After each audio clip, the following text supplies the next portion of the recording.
After a tough start to the 2021 NFL season, the Jaguars look to rebound off of an 0-1 start as they are back at home for their home opener as the Jaguars will host the Denver Broncos.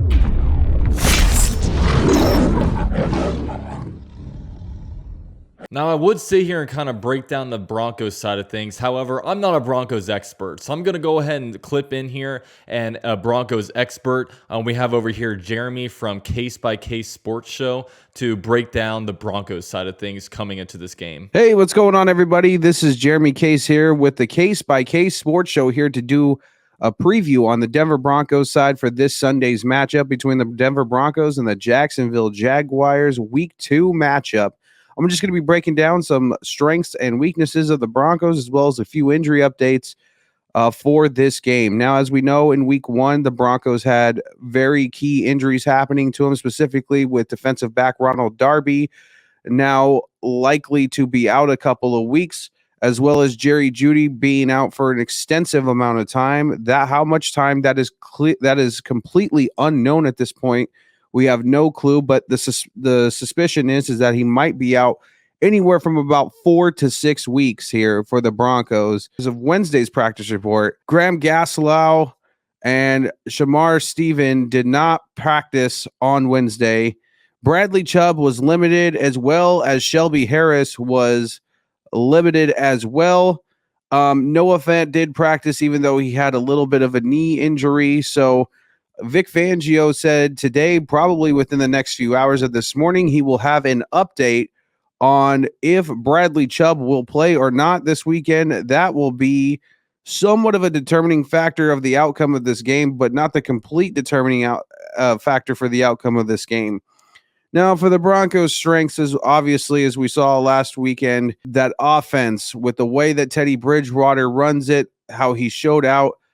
This offense with this great young wide receiving core, specifically KJ Hamler, getting also Noah Fant and Albert O involved with the offense. We see how prolific this wide receiving core can be, as well as with the running back core. The running game did not have such a great start last weekend, but showed signs of promise with Melvin Gordon's 70-yard TD run to the house, as well as a young Javonte Williams in the backfield for the Broncos as well. That could be a highlight. That's also going to be a weakness for the Broncos. Like I said, the running game wasn't that good, so as long as Jacksonville has a pretty good run defense, they should be able to stop the bleeding somewhat there with the Broncos. Now, another positive for the Broncos that we saw last week was obviously time of possession. The Broncos held the football for a long time last week, being able to keep the Giants from ever getting it and giving their defense crucial amount of times of breaks for the game in between. Those are my strengths. Now my weaknesses, obviously, as I said, the run game before. Another weakness as well, fumbles. There were a couple of fumbles last weekend, and some Broncos young rookie, specifically Albert O, has showed tough time hanging on to the football as he fumbled last week. Another weakness I would probably have to say is maybe somewhat on the special teams, on the punt team, on the kick team.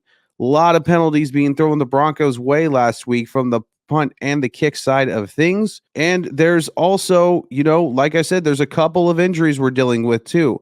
Ronald Darby being out, so that will allow Patrick Surtain II to start in his place this Sunday. Rookie coming in to the NFL, had a pretty good preseason, but usually those types of things don't translate automatically to regular season play here, as we also saw Patrick Surtain II get burned by Sterling Shepard last week. So there's also that. The Broncos are kind of weak. If Bradley Chubb does not go, you obviously have kind of a weakness there at the linebacking court, but they still have Von Miller.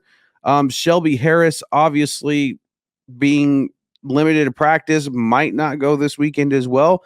There might be a weakness opening up on the defensive line. Ultimately, though, I do think that the Broncos will eventually come away with the victory this Sunday, despite and regardless of all the injuries that they have sustained within Week 1. My final prediction and final score for this game will be the Broncos 28, the Jaguars 14. Thank you guys. I look forward to seeing you in the future. If you want to follow me, you can at Case by Case Sports Show on YouTube, as well on Instagram and Facebook as well. Thank you guys very much. So big shout out to Jeremy for kind of coming on here and being a part of this video.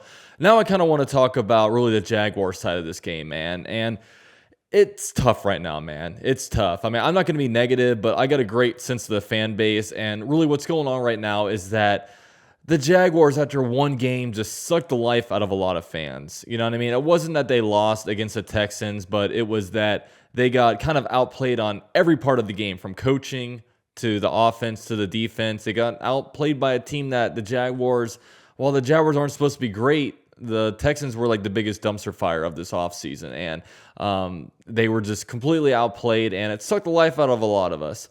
However, the Jaguars, it was one game. And the thing about that game is that, for me, the biggest issue was coaching. I thought, obviously you come out there, your first offensive play, you have an illegal procedure. There were multiple of those that game. There were holding calls. There were a bunch. We burnt 2 timeouts in the first quarter. A bunch of the stuff was coaching issues. But the good thing about that is coaching issues are completely correctable. It wasn't an issue when I saw. The issue wasn't that the roster was so depleted compared to the Texans. It wasn't that at all. It was completely pretty much a combination of coaching and also execution. I mean, these guys need to execute better. Chase on, get that sack, tackle that guy down. Chark, catch the goddamn ball. Shaquille or Wingard, go over there and knock that ball down. Like, it was just a bunch of stuff where, man, it seemed like guys were there. You just got to execute, man. You got to finish the play. 90% of the play is not going to do it. You got to give it 100%. So that's the big thing about really last game against the Texans that we need to improve, is just is just the coaching needs to improve, and just the execution. Now, the big alarming thing coming out of last game was that James Robinson only touched the ball 5 times, only had 5 carries, and Trevor Lawrence threw the ball like 51 times.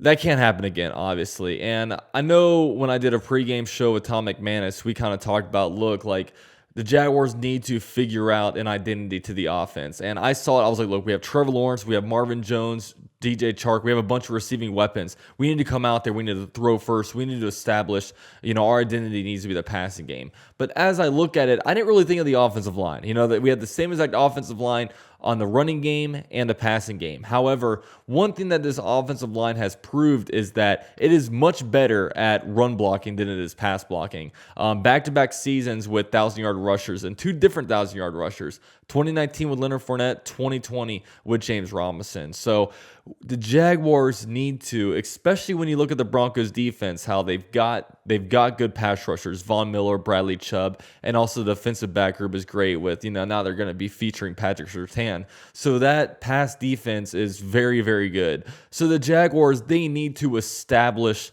the run. They need to dominate the line of scrimmage. I mean, they need to go out there on offense and just say, look, I'm better than you. I'm going to smack you in the goddamn mouth, and go out there and run the ball. You know what I mean? That's exactly what the Jaguars need to do. Push them around, and that's what's going to establish the pass game. We got into situations last game where the game got away from us. You were down early. You were getting 1st and 20s, and I can't necessarily blame Urban Meyer and them for not running the ball more, but I blame them for being in a position where, you're down, you're having all kinds of miscues on offense, and the field position battle was horrible. We were starting the ball at the, between the 10 and the 20, while the Texans were starting the ball from like the 40-yard line at times. So it's, we've got to do better than that. We've got to also control the ball a lot better. I mean, the Texans were dominating the time of possession. It's just a lot of that, man. There's so many different things that you'd like to get into, but we need to do everything better than last game. We need to get our 3rd down conversions, and we need to stop the opposing team on 3rd down.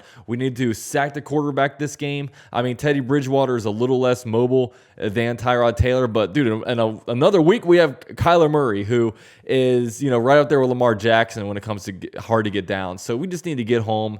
I like Josh Allen last game, but I mean, we need, Chase on needs to step up, man. He needs to get in there. He needs to get those sacks, man. 25th overall pick. He needs to have an impact this game. And then, obviously with this season, a lot of this season is about number 16, man, Trevor Lawrence.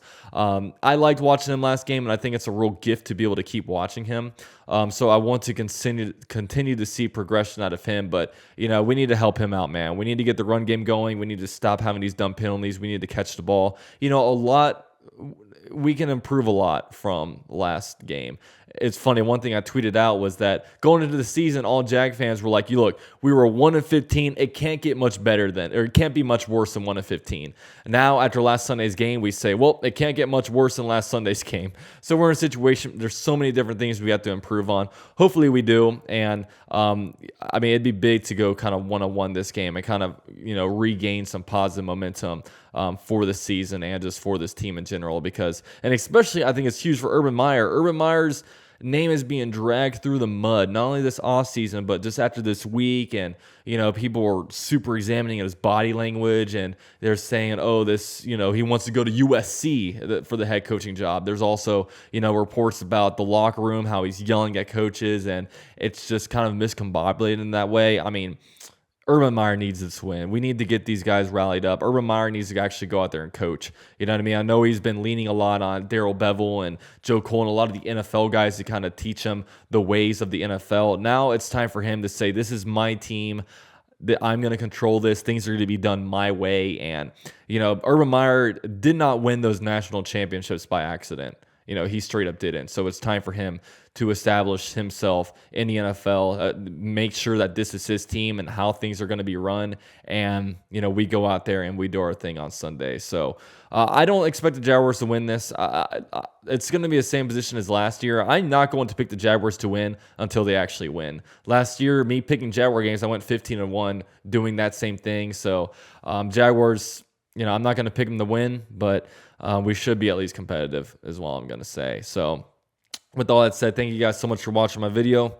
I will be doing another pregame show and a halftime show with Tom McManus on the Relevant app. So go down in the description below and download that. And with all that said, man, I am going to be doing a live stream for this game like I always do. Not like I always do it for the games that I don't go to. So very first one of the regular season should be a lot of fun. Come over there and join me on Sunday. And with all that said, thank you guys for watching. Go Jaguars.